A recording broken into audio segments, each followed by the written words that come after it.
नेता, चाहे वो वक्फ बोर्ड के नेता हों, चाहे वो सियासी नेता हों, सिर्फ अपनी जेबें भरने में और अपने रिश्तेदारों का पेट भरने में लगे रहते हैं।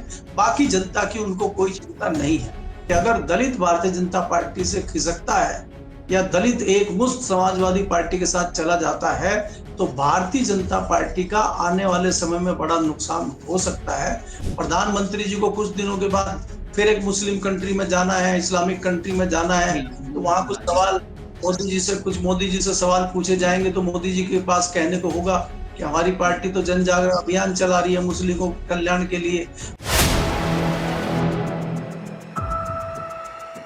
नमस्कार, 4 PM पर आप सभी का स्वागत है। मैं हूं आपके साथ अब्दुल करीम। वक्फ कानून को लेकर इस वक्त देश भर में हंगामा मचा हुआ है। लोकसभा, राज्यसभा में ये वक्फ बिल पास हुआ, उसके बाद राष्ट्रपति के पास गया, वहां पर मुहर लगी और ये एक कानून बन गया। उसके बाद आपने देखा कि किस तरीके से देश भर में तमाम जो मुस्लिम समाज के लोग हैं, तमाम जो विपक्षी दल है, उन लोगों ने जमकर इस कानून का विरोध किया। सुप्रीम कोर्ट तक ये मामला पहुंचा, याचिका सुप्रीम कोर्ट भी दायर की गई। बंगाल में आप देख रहे हैं किस तरीके से वहां पर बवाल ही मचा हुआ है। इन सबको देखते हुए जिस तरीके से लगातार जो मुस्लिम समाज है वो नाराज है। बिहार में आपने देखा किस तरीके से नीतीश कुमार की पार्टी की जो मुस्लिम नेता है वो नीतीश कुमार का साथ छोड़ रहे हैं, और भी तमाम जो मुस्लिम नेता जो बीजेपी से जुड़े थे, नाराजगी इतनी ज्यादा बढ़ी कि जो है उन लोगों ने जो भी दल, चाहे वो आरएलडी की बात कर लीजिए, चाहे आप बात कर लीजिए बीजेपी की, चाहे आप बात कर लीजिए जेडीयू की, तो एनडीए के जो तमाम दल है उन दलों में जो भी मुस्लिम नेता थे, उन लोगों ने पार्टी छोड़नी शुरू कर दी, सिर्फ नाराजगी इसी को लेकर, वक्फ कानून को लेकर। बंगाल में आप तो देख ही रहे वहां पर का जो वहां के जो हालात है वो किस तरीके के बने हुए हैं। अब ये जो नाराजगी है मुसलमानों की, इस नाराजगी को खत्म करने के लिए बीजेपी एक अभियान चलाने जा रही है। जी हाँ, जिसका नाम है जन जागरण अभियान। मुस्लिमों के पास बीजेपी जाएगी, जो बीजेपी के नेता हैं, और वो इस कानून की जो फायदे हैं वो समझाएगी। जी हाँ, तो जो बीजेपी का ये अभियान है, इस अभियान से कितना असर पड़ेगा, क्या जो मुस्लिम समाज की नाराजगी है क्या वो दूर होगी? तो जब जब ऐसे कानून बीजेपी लेकर आई है, उस वक्त जो है बीजेपी को मुसलमानों के पास जाना पड़ा, और इस बार भी ऐसा ही देखने को मिल रहा है। इस पर हम करेंगे बातचीत वरिष्ठ पत्रकार केपी मलिक जी। सर, आपका स्वागत है 4 PM पर। सर, किस तरह से आप देख रहे हैं, जिस तरह से जो है अब बीजेपी एक ये बड़ा अभियान चलाने जा रही है, जन जागरण अभियान, और मुसलमानों के पास बीजेपी की जो नेता है वो पहुंचेंगे, टीम बनाई जा रही है, और वक्फ कानून को लेकर उनको समझाया जाएगा, बताया जाएगा, इसके फायदे हैं वो बताए जाएंगे, और ये उनसे कहा जाएगा कि जो विपक्ष की चाल में आप मत आइए। तो इसका असर आप सर कितना आप देख रहे हैं, और इसके पीछे की वजह क्या हो सकती है कि मुसलमानों के पास आज जाना पड़ रहा है, समझाना पड़ रहा है बीजेपी को आज? करीम साहब, अगर आप देखेंगे भारतीय जनता पार्टी का जन जागरण अभियान या मुसलमानों के साथ जाना या मुसलमानों को भारतीय जनता पार्टी की तरफ मोड़ने का काम कोई नया नहीं है। आपको मालूम है, पसमानदा समाज को अपने साथ जोड़ने के लिए, जो मुस्लिम समाज में पसमानदा समाज आता है उसको साथ जोड़ने के लिए लगातार कवायद पिछले 1 साल से भारतीय जनता पार्टी चला रही है, लेकिन भारतीय जनता पार्टी उसमें कामयाब होती तो दिख नहीं रही है।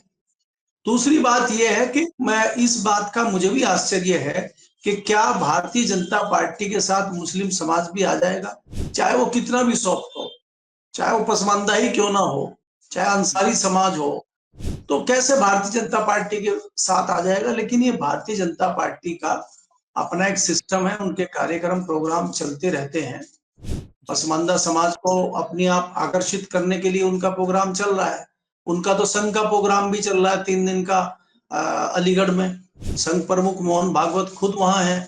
तमाम जो एरिया के लोग हैं, उत्तराखंड के, मेरठ प्रांत के, मथुरा के और पूरे वेस्टर्न यूपी के लोग जो है, पदाधिकारी अधिकारी जुटे हुए हैं अलीगढ़ में। तो उनका जन जागरण अभियान चलता रहता है।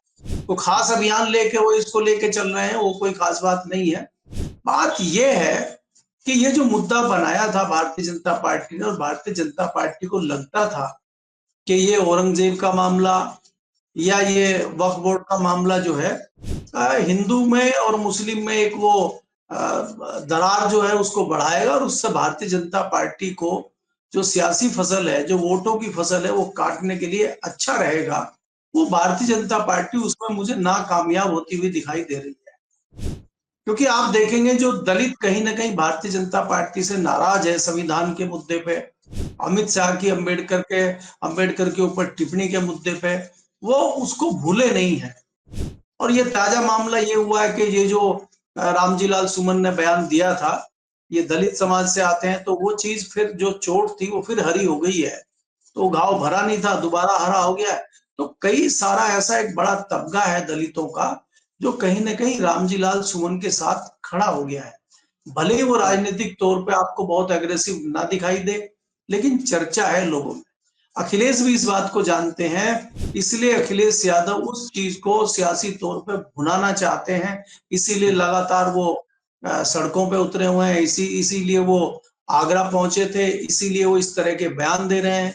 अब आप देखिए ना कि मामला बदल गया, औरंगजेब से शुरू होके रामजी लाल सुमन पर समाप्त हो गया, और जो लड़ाई हिंदू मुस्लिम में तलखी की होनी थी वो दलित और ठाकुरों में हो गई है।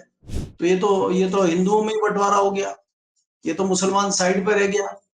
तो ये क्या हुआ? तो ये भारतीय जनता पार्टी के लिए बहुत नुकसानदायक है कि अगर दलित भारतीय जनता पार्टी से खिसकता है या दलित एक मुश्त समाजवादी पार्टी के साथ चला जाता है, तो भारतीय जनता पार्टी का आने वाले समय में बड़ा नुकसान हो सकता है। उसकी भरपाई कैसे हो, दलित को छिटकने से, एक साथ जाने से कैसा रोका जाए, उसकी रणनीति भारतीय जनता पार्टी बना रही है। उसी रणनीति के तहत अगर आप देखेंगे, मायावती जी एकाएक एक्टिव हुई है। मायावती जी कह रही है उत्तर प्रदेश ही नहीं, हम अपनी पार्टी को गुजरात में बढ़ाएंगे, महाराष्ट्र में बढ़ाएंगे, मध्य प्रदेश में बढ़ाएंगे। एकाएक वो जागृत हो गई हैं। तो ये सारी चीजें हैं कि कहीं ना कहीं भारतीय जनता पार्टी उनको एक हथियार के तौर पे यूज कर रही है, इसीलिए वो इस तरह का आचरण पिछले कई सालों से कर रही है।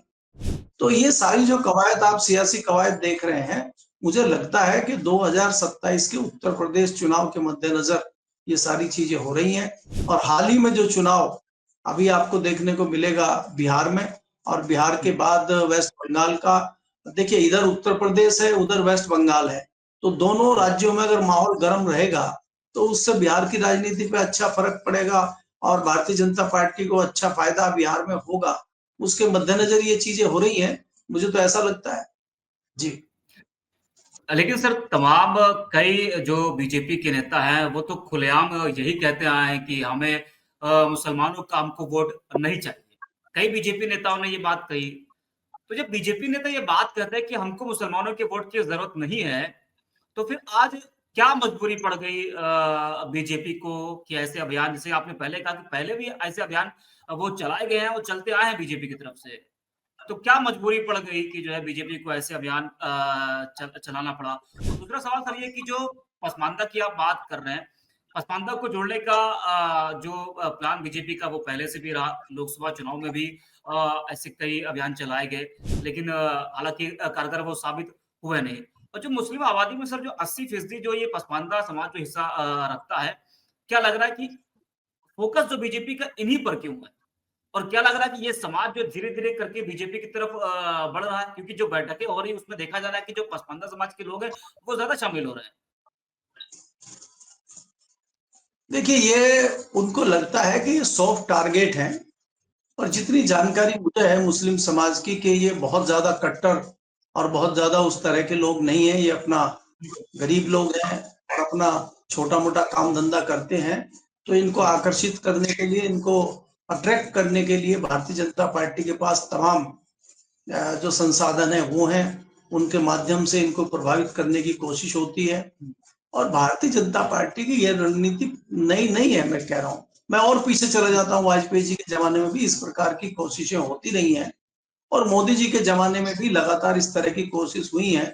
जो अलग अलग संगठन हैं, जो अलग अलग संस्थाएं हैं, जो अलग अलग ग्रुप हैं मुस्लिम समाज के, उनमें भारतीय जनता पार्टी के लोग जाते रहे हैं। कई बार आपने देखा होगा, कई मुस्लिम धर्मगुरुओं से मिलने के लिए आरएसएस के तमाम बड़े लीडर जाते हैं, मोहन भागवत तक पहुंच गए थे। दूसरा आपने देखा हो, मोदी जी जो है बोहरा समाज के लोगों में चले गए थे। तो ये एक जनता में मैसेज देने के लिए, और कहीं ना कहीं बाहर भी, विदेशों में भी हमारी इस तरह की छवि ना बन जाए कि हम बहुत ज्यादा मुस्लिम के विरोधी हैं, तो कहीं ना कहीं फॉर्मेलिटी करने के लिए, दिखाने के लिए, देश में भी जैसे विपक्ष आपके ऊपर हमला करता रहता है कि आप तो मुस्लिम समाज पे सारी चीजें करने के लिए आप कोई उनको टिकट नहीं देते, आप उनको पार्टी में प्रतिनिधित्व नहीं देते, आप उनको ये नहीं देते। तो इस तरह की ये फॉर्मेलिटी भारतीय जनता पार्टी और उनकी सरकारें करती रहती हैं। असलियत में वो कुछ करेंगे, असलियत में कुछ देंगे, जिनसे मिल रहे हैं उनका। अब भारतीय जनता पार्टी में जितने मुस्लिम समाज के लोग हैं या आ रहे हैं, उनकी क्या मुस्लिम समाज में हैसियत है, ये देखने से भी आपको पता लग जाएगा किस हैसियत के लोगों से मिल रहे हैं और मुस्लिम समाज में कितना उनका प्रभाव है। क्या उनका इतना प्रभाव है कि वो वोटों को प्रभावित कर सके? तो जब हम देखते हैं और बारीकी से विश्लेषण करते हैं तो जीरो रिजल्ट आता है उसका। तो इसलिए कि ये दिखावा है बाहर के लिए। और क्योंकि अभी क्या है कि प्रधानमंत्री जी को कुछ दिनों के बाद फिर एक मुस्लिम कंट्री में जाना है, इस्लामिक कंट्री में जाना है, तो वहां कुछ जी सवाल मोदी जी से सवाल पूछे जाएंगे। तो मोदी जी के पास कहने को होगा कि हमारी पार्टी तो जन जागरण अभियान चला रही है मुस्लिमों के कल्याण के लिए। हमने तो जो वक्फ बोर्ड का बिल लेके आए हैं, ये मुस्लिमों के और पिछड़ों के, जो गरीब मुस्लिम है उनके कल्याण के लिए लेके हम आए हैं। तो ये बातें भी तो करनी पड़ेगी ना उनको। तो बात करने के लिए, इस तरह की चीजों को दिखाने के लिए भी कई सारे प्रोग्राम होते हैं, ये भी आपको समझ लेना चाहिए। दूसरी बात यह है कि जब मैं आपको कह चुका हूं पिछले प्रोग्राम में भी कि कहीं ना कहीं भारतीय जनता पार्टी इस चीज से भी घबराई हुई है कि अगर इकट्ठा जो पिछड़ा दलित वोट है वो और मुस्लिम समाज का वोट इकट्ठा होकर अगर समाजवादी पार्टी को जाता है, प्लस यादव और उनका जो अपना वोट है वो अगर मिलता है समाजवादी पार्टी को, तो बहुत अच्छी सरकार समाजवादी पार्टी की बन रही है। और भारतीय जनता पार्टी का जो इंटरनल सर्वे है, जो पिछले कुछ दिनों में सर्वे भारतीय जनता पार्टी ने कराया है, लखनऊ से जो रिपोर्ट आई है, उनकी अपनी निजी रिपोर्ट आई है पार्टी की, उसमें रिपोर्ट ये आई है कि 100 सीटें भी आज की हालत में भारतीय जनता पार्टी जीतने की स्थिति में नहीं है। जहां आपकी 8 साल की सरकार है और ऐसे में आप 100 सीटें विधानसभा की नहीं जीत पा रहे हैं, तो ये जताता है कि आपसी जो लड़ाई है दिल्ली और लखनऊ की, उसके बीच भारतीय जनता पार्टी बहुत ज्यादा नुकसान में आज खड़ी हुई दिखाई दे रही है। तो उसको कैसे ठीक किया जाए, उसको कैसे वापस लाया जाए, इस पे भी भारतीय जनता पार्टी बहुत चिंतित है और इस तरह की चीजें वो कर रही है कि क्या सुधार किया जाए। अब आप देखेंगे थोड़े दिनों बाद कि कई सारी चीजें बदलेंगी, नई राष्ट्रीय कारिणी बदलेगी, उसमें कई नेताओं को हटाया जाएगा, कई संघ से ऐसे लोगों को लाया जाएगा जिनको नेता बनाया जाएगा और वो संघ से भारतीय जनता पार्टी का नेतृत्व करेंगे। उत्तर प्रदेश में कई बदलाव आप देखेंगे, केंद्र में कई सारे बदलाव आप देखेंगे। तो उसी की कवायद में भारतीय जनता पार्टी और संघ लगा हुआ है। अब क्या निर्णय होगा, क्या रिजल्ट आएगा, ये तो भविष्य के गर्भ में है अभी। जी। लेकिन सर कानून का विरोध भले ही कितना हो जाए, लेकिन जहां तक जो मेरा मानना है कि वक्त के पास अगर इतनी संपत्तियां थी, और कई लोगों ने ये बात कही भी कि देखिए भले लोग विरोध कर रहे हैं लेकिन उनको पता है कि जो है वक्त की जो संपत्तियां थी, जो प्रॉपर्टी थी, वो जो पूंजीपति थे उनके पास थी।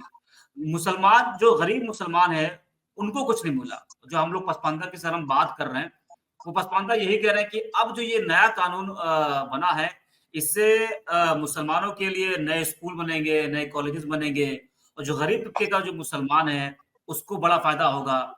तो क्या सर ये माना जाए कि ये बात हकीकत है कि वक्फ बोर्ड ने भी कहीं ना कहीं मुसलमानों के साथ बड़ा धोखा किया है?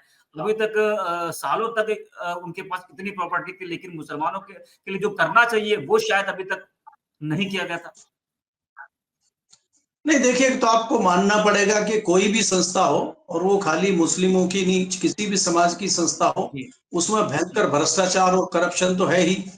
जो लोग एक बार बैठ जाते हैं वो उस कुर्सी को छोड़ना नहीं चाहते और वो उसको चूसने का काम करते हैं। तो इसमें कोई दो राय नहीं है और कोई गुरेज नहीं है मुझे ये बात कहने में कि वक्फ बोर्ड में भयंकर भ्रष्टाचार और करप्शन है। बिल्कुल। समाज के हितों के लिए कोई काम, कोई संस्था ऐसा नहीं करती है जिससे आम आदमी का भला हो।